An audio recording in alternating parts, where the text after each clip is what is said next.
Alright guys, welcome back to Tux Tech TV after this long delay. As you can see, I have some parts here on the desk. I did do a upgrade to my machine over here.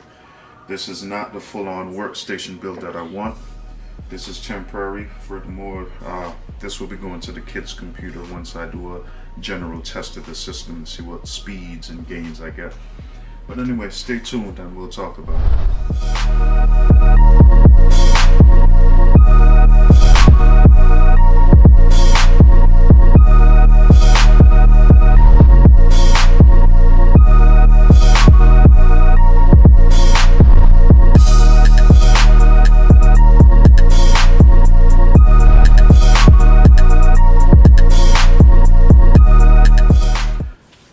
For starters, the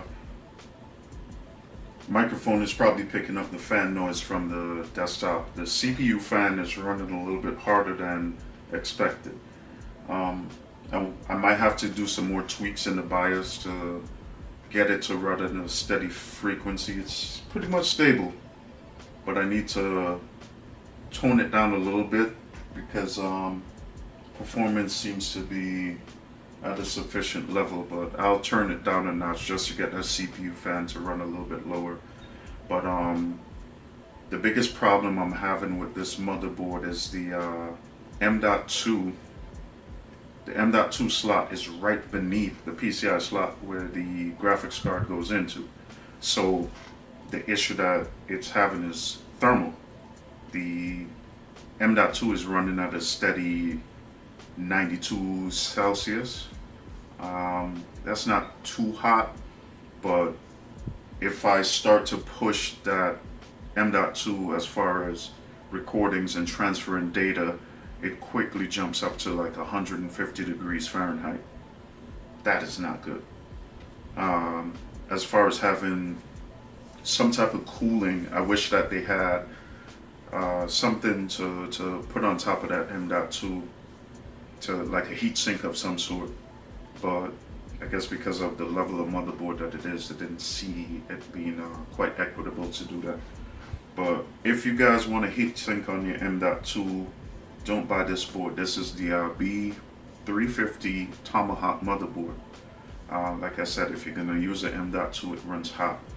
You might have to step it up to maybe a, I would say, get something like the ASRock motherboard. The ASRock motherboard is pretty good. The Tai Chi motherboards actually are really awesome. And if you're a Linux user like myself, the Linux operating system runs really well on the Tai Chi motherboards.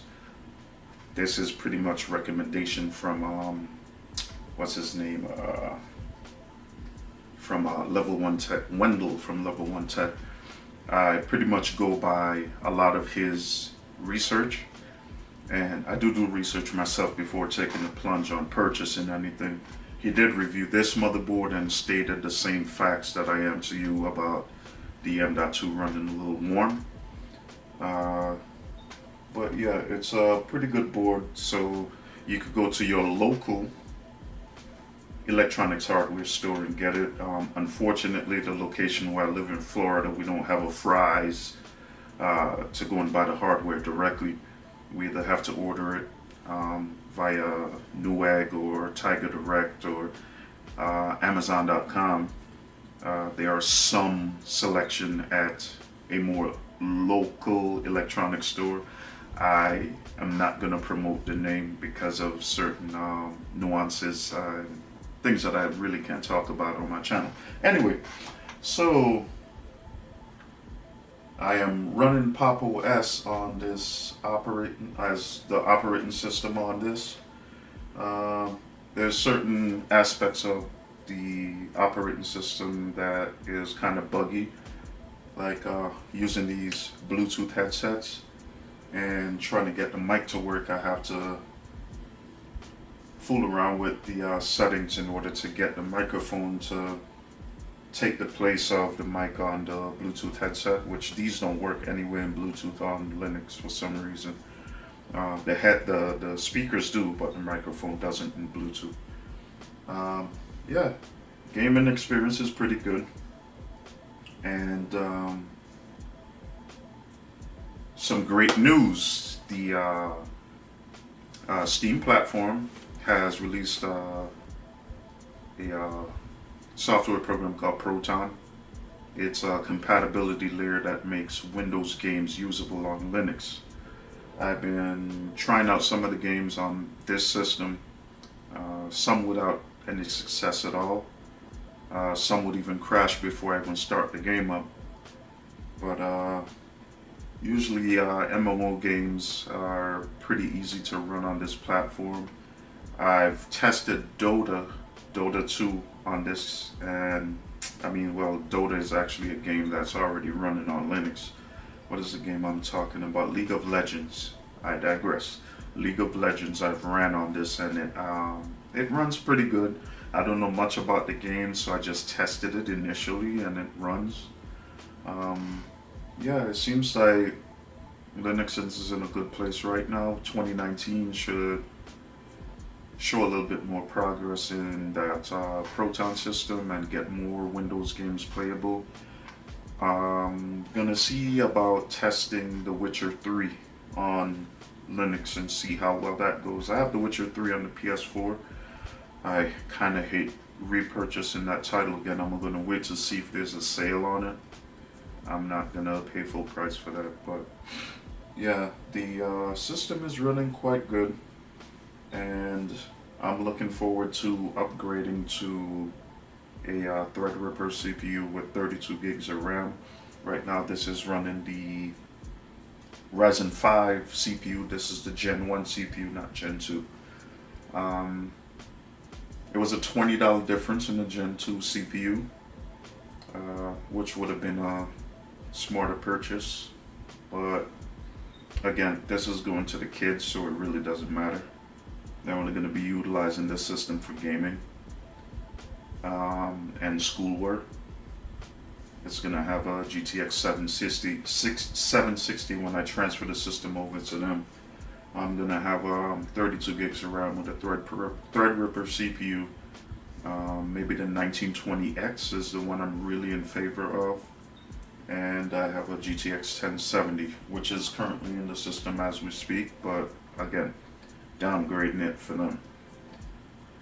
Yeah, pretty much everything I'm buying out of pocket, so there's no need to talk much about that. Nobody's adding anything to my little measly channel. My channel is only like 400 subs currently, so I'm not that significant on YouTube. But anyway, guys, thanks for viewing the video, and I'll see you guys later when I get that Threadripper built. Yeah, so Ryzen 5 machine currently. I'm gonna post some benchmarks using the what's it called, the Unigine benchmarks, and I'll post a performance at the end of the video. So if you guys want to stay tuned and see that, thanks a lot. See you guys next time.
This is a Ryan Little production.